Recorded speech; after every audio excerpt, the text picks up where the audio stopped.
dia iny fanadidiny ihany koa no mitondratsika ho any amin'ny taranja bola lavalava ambola vokatra tsara ihany koa ny azony Madagasikara teo amin'ny taranja bola lavalava satria dia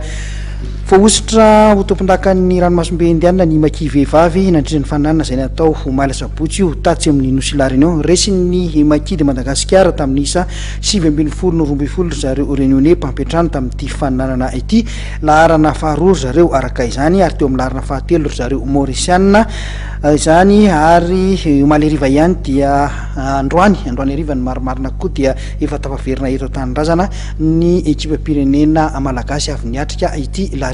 ty tournoi tatsy la réunion ity fa mbola vaovao tsara ihany koa ho an'ny FTM Manjakaray satria dia nomotsany FTM Manjakaray tamin'ny isa mavesatra 7 ny Englanders any Maurice ao anatin'ny fedina ny tompon-dakan'ny ranomasombe indiana ho an'ny ekipa tompon-daka kosa andray izy ity tsara fanomboana araka izany ny FTM Manjakaray amin'ny 15 ny volana marsa izao dia isan'ny mandray anjara amin'ity fananana ity ihany koa ny Kosfa ary ampetrahany kosa indray ny ekipa avy atsy Mayotte izy ireo ny fa 15 ny volana marsa herinandro aorianan'izay dia mbola samy ampetrahany ny ekipa réunionnais anankiroa indray Madagasikara izay iona amin'ny Kosfa sy iona amin'ny zareo FTM Manjakaray izany ka ny Etangasale sy ny Saint-Paul moa no ekipa la réunion ho avy eto amintsika amin'izany fifaninanana izany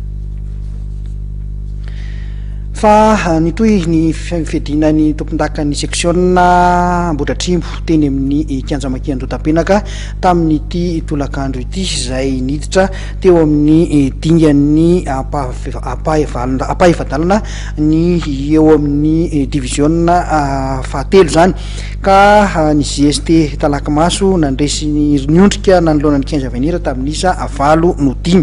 ary ny CSA CSDM Andotapenaka kosa dia niondrika ihany koa nanoloana ny 3 tamin'ny isa 9 ary ity lalao arahantsika amin'ny sary ity kosa indray dia ny fiaonana teo amin'ny Rosa manao akanjo maitso izay mikatroka amin'ny GSA Tanjombato manao akanjo manga izany nisaraka ady sala samy